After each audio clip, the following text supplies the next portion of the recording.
1916 সালের জুন মাসে যখন তাঁর সেক্রেটারির কাজে নিযুক্ত করা হয়েছিল পিটার ফ্যাগান নামের এক তরুণ যুবককে, তখন হেলেন তাঁর থেকে বয়সে প্রায় 7 বছরের ছোট ফ্যাগানের প্রেমে পড়ে গিয়েছিলেন গভীরভাবে।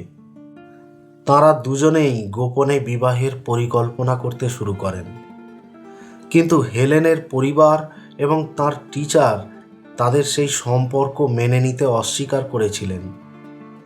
তারপর তাঁর জীবনে যা ঘটেছিল তার কারণটা শুধুমাত্র তাঁর শারীরিক প্রতিবন্ধকতাই ছিল না, কেননা সে ঘটনারও বহুকাল আগে 1887 সালের এক গ্রীষ্মের সকালে মাত্র 7 বছর বয়সী হেলেন কেলারের জীবনে ঘটেছিল এক অত্যাশ্চর্য ঘটনা। বধির এবং অন্ধ হেলেন শব্দের ধারণা বোঝার জন্য তখন প্রচেষ্টা ও নিজের জীবনের সাথে সংগ্রাম চালিয়ে যাচ্ছিলেন। একদিন বাড়ির পাশে এক কুয়ো থেকে জল তুলে তার এক হাতে জল দিচ্ছিলেন তার টিচার অ্যানি স্যালিভান, আর অপর হাত দিয়ে হেলেন লিখছিলেন ওয়াটার শব্দটি। জলের সংবেদনকে তার মনে সাংকেতিক ভাষার সাথে সংযুক্ত করতে চেষ্টা করছিলেন। এইভাবে বেশ কিছুদিন ধরে স্পর্শ অনুভূতির মাধ্যমে ভাষা আয়ত্ত করার পর সেদিন হঠাৎ করেই হেলেন উপলব্ধি করে ফেললেন শব্দের সংবেদনশীলতাকে, যা সর্বক্ষেত্রে ইন্দ্রিয় দ্বারা অনুভূতিযোগ্য নয়। কেবলমাত্র অন্তর্নিহিত অর্থ উপলব্ধির মাধ্যমেই তা অনুধাবন করা যেতে পারে। সেই বিশেষ অনুভূতির উদ্ঘাটন সেদিন তার ভাষা শিক্ষা ও শব্দের অর্থ উপলব্ধির দ্বারকে উন্মুক্ত করে দিয়েছিল, যার ফলশ্রুতিতে পরবর্তীকালে ইংলিশ ছাড়াও স্প্যানিশ, ফ্রেঞ্চ, জার্মান ও গ্রিক 5টি ভাষায় তিনি পারদর্শী হয়ে উঠেছিলেন। শারীরিক প্রতিবন্ধকতা এবং প্রতিটি পদক্ষেপে জীবনের সাথে সংগ্রাম করে যাওয়া হেলেন অ্যাডামস কেলার ছিলেন একজন প্রখ্যাত লেখিকা, শিক্ষাবিদ, পলিটিক্যাল অ্যাক্টিভিস্ট, লেকচারার, মানবহিতৈষী এবং বিংশ শতাব্দীর উল্লেখযোগ্য ও গুরুত্বপূর্ণ প্রভাব বিস্তারকারী ব্যক্তিবর্গের মধ্যে একজন। 1880 সালের 27 জুন মার্কিন যুক্তরাষ্ট্রের আলাবামা রাজ্যের তাসকাম্বিয়া শহরে জন্মগ্রহণ করেন হেলেন কেলার। জন্মের পর মাত্র 19 মাসের মাথায় এক অজানা রোগে তিনি আক্রান্ত হন, যেখানে তার পাকস্থলী ও মস্তিষ্কে সংক্রমণ ঘটে। চিকিৎসকরা মেনিনজাইটিস অথবা হিমোফিলিয়াস ইনফ্লুয়েঞ্জার মতো দুরারোগ্য রোগ বলে আশঙ্কা করেন।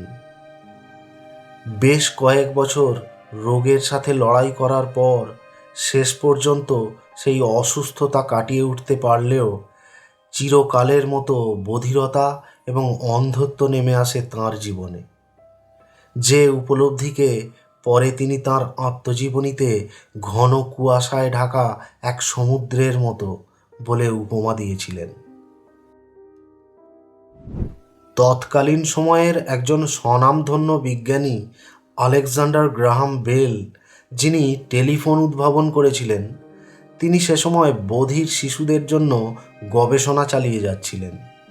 হেলেনের বাবা মা হেলেনকে গ্রাহাম বেলের কাছে নিয়ে গেলে তিনি Perkins institute for the blind স্কুলে তাকে ভর্তি করানোর জন্য পরামর্শ দেন। তখন সেই স্কুলের শিক্ষক হেলেনের দেখাশোনার জন্য একটি 20 বছর বয়সী সেই স্কুলেরই এক প্রাক্তন ছাত্রী অ্যানি স্যালিভানের সাথে পরিচয় করিয়ে দেন, যা ছিল পরবর্তী 50 বছর ধরে টিকে থাকা রোমাঞ্চকর, সংগ্রামপূর্ণ দীর্ঘ এক সম্পর্কের সূচনা। 1887 সালের 5ই মার্চ, যেদিন সর্বক্ষণের এবং আজীবনকালের সঙ্গী স্যালিভান প্রথম তাঁর বাড়িতে গিয়েছিলেন, সেই দিনটিকে হেলেন পরে তাঁর আত্মজীবনীতে আমার আত্মার জন্মতিথি বলে আখ্যায়িত করেছেন। 1894 সালে পার্কিন্স ইনস্টিটিউট থেকে পাশ করার পর হেলেন নিউ ইয়র্কের রাইট হিউম্যাসন বধির স্কুল থেকে শিক্ষালাভ করেন। তারপর হার্ভার্ড ইউনিভার্সিটির র্যাডক্লিফ কলেজ থেকে লিটারেচারে স্নাতক হয়ে ওঠেন। আমেরিকার ইতিহাসে তিনি একজন অন্ধ ও বধির ব্যক্তি হিসাবে প্রথম ব্যাচেলর ডিগ্রি অর্জন করেছিলেন। সেই সাথে তাঁর শিক্ষাগুরু এবং তৎকালীন এক অস্ট্রিয়ান ইহুদি ফিলোসফার উইলহেলম জেরুজালেমের সঙ্গে আমেরিকা থেকে চিঠিপত্র আদান প্রদান করে যাচ্ছিলেন অন্ধ ও বধিরদের শিক্ষার জন্য। এরপর তিনি সারা পৃথিবীর এক প্রান্ত থেকে আরেক প্রান্তে ছুটে গিয়ে বক্তৃতা দিতে থাকেন এবং শারীরিক প্রতিবন্ধীদের অগ্রগতির জন্য কাজ করতে শুরু করেন। আর্জেন্টিনা থেকে ভারতবর্ষ অথবা চীন থেকে জার্মানি কিংবা সাউথ আফ্রিকা থেকে জাপান, হেলেন সে সময় মোট 40টি দেশে ভ্রমণ করেছিলেন এবং মানবতাবাদের উপর লেকচার দিয়েছিলেন। তৎকালীন সময়ের যে সমস্ত বিশ্বখ্যাত ব্যক্তিত্বের সান্নিধ্যে এসে তিনি তাঁদের মতো প্রভাব বিস্তারকারী মহান মানুষদেরকেও অনুপ্রাণিত করেছিলেন, তাঁদের মধ্যে উল্লেখযোগ্য ছিলেন Mark Twain, Alexander Graham Bell, Mahatma Gandhi, Charlie Chaplin, Eleanor Roosevelt, Winston Churchill প্রমুখ। 1914 সালের 28শে জুলাই প্রথম বিশ্বযুদ্ধ শুরু হলে তিনি তাঁর শারীরিক প্রতিবন্ধকতার কথা ভুলে গিয়ে বিরামহীন এবং অক্লান্ত পরিশ্রম করে দিনের পর দিন ধরে আমেরিকান রেড ক্রসের তহবিলের জন্য অর্থ সংগ্রহ করেছিলেন। দ্বিতীয় বিশ্বযুদ্ধের সময়ও তিনি ছুটে গিয়েছিলেন মিলিটারি বেস থেকে হসপিটাল, রিহ্যাবিলিটেশন সেন্টার থেকে সৈন্য শিবিরে। আন্তর্জাতিক বোঝাপড়া এবং সহযোগিতার জন্য চলে গিয়েছিলেন লাতিন আমেরিকায়। গণতন্ত্র, দেশপ্রেম, স্বাধীনতা এবং মানবাধিকার নিয়ে যুদ্ধ চলাকালীন সময়ে লিখেছিলেন বহু প্রবন্ধ, যা সাড়া জাগিয়েছিল মার্কিন যুক্তরাষ্ট্রের সাথে সাথে সুদূর ইউরোপেও। তাঁর অনবদ্য সৃষ্টিগুলোর মধ্যে যদিও দ্য ফ্রস্ট কিং সে সময় বিতর্কের জন্ম দিয়েছিল, তাছাড়াও optimism, the religion, the world I live in, the open ডোর প্রভৃতি উল্লেখযোগ্য। কিন্তু তাঁর লেখা তাঁর আত্মজীবনীমূলক প্রবন্ধ the story of my life এতটাই আলোড়ন সৃষ্টি করেছিল যে সারা বিশ্বব্যাপী 50টি ভাষায় তা অনুবাদ করা হয়েছিল। তাঁর সেই আত্মজীবনী থেকে পরবর্তীকালে তৈরি হয়েছে অসংখ্য নাটক, ড্রামা এবং স্বনামধন্য চলচ্চিত্র নির্মাতা আর্থার পেন নির্দেশিত এক যুগান্তকারী ও কালজয়ী চলচ্চিত্র দ্য মিরাকেল ওয়ার্কার। 1916 সালে হেলেনের নিঃসঙ্গ জীবনে যখন পিটার ফ্যাগান নামে এক তরুণ যুবকের বেশে প্রেম এসে একবার উঁকি দিয়েছিল, তখন তার অভিভাবকের অমতে লুকিয়ে বিবাহের জন্য হেলেন পিটারের হাত ধরেছিলেন।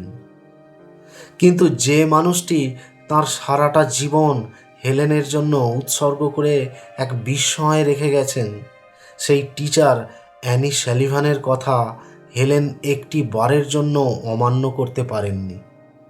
অসম্ভব যন্ত্রণাক্লিষ্ট মন নিয়ে পিটারের হাত ছেড়ে তিনি মানব সেবার কাজে ব্রতী হয়েছিলেন, যার ফলে পরবর্তীকালে আর কখনোই তিনি পিটারকে নিয়ে স্মৃতিরোমন্থন করেননি। বহুকাল পরে তাঁর আত্মকথায় তিনি প্রেম সম্পর্কে বলেছিলেন, love is like a beautiful flower which I may not touch but whose fragrance makes the garden a place of delight, just the same.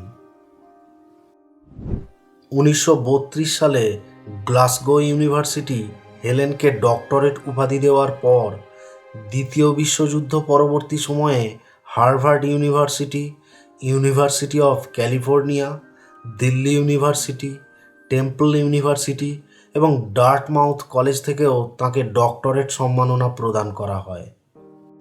Lions humanitarian award, the presidential medal of freedom, the French legion of honour সহ সারা পৃথিবী জুড়ে অসংখ্য পুরস্কার ও সম্মানে তিনি ভূষিত হয়েছিলেন। সারাটা জীবন তিনি আমেরিকার প্রতিবন্ধী ফাউন্ডেশন এএফবির জন্য নিজেকে উৎসর্গ করে গেছেন। আমেরিকার ইতিহাসে তিনিই একমাত্র সোশ্যাল অ্যাক্টিভিস্ট ছিলেন যিনি ক্যালভিন কুলিজ থেকে শুরু করে জন এফ কেনেডি পর্যন্ত তৎকালীন প্রতিটি মার্কিন রাষ্ট্রপতির সাথে সাক্ষাৎ করেছিলেন। 1968 সালের 1 জুন 87 বছর বয়সে কানেকটিকাটের ইস্টন শহরে তাঁর জীবনাবসান ঘটে। 1994 সাল থেকে আমেরিকান ফাউন্ডেশন ফর দ্য ব্লাইন্ডের তরফে সারা বিশ্বব্যাপী প্রতিবন্ধী মানুষের অগ্রগতির জন্য উল্লেখযোগ্য কাজের উপর ভিত্তি করে যে কোনো ব্যক্তি অথবা সংগঠনকে আজও দেওয়া হয় হেলেন কেলার অ্যাচিভমেন্ট অ্যাওয়ার্ডস। তাঁর স্মৃতি রক্ষার্থে পৃথিবীর বহু দেশের ছোট অ্যাভিনিউ থেকে প্রশস্ত রাজপথ তাঁর নামে নামকরণ করা হয়েছে। এক সেনেটর লিস্টার হিলস বলেছিলেন, পৃথিবীতে যে সমস্ত মহান ব্যক্তিরা জন্মগ্রহণ করেছেন অমর হয়ে থাকার জন্য, তাদের মধ্যে হেলেন কেলার ছিলেন অন্যতম একজন।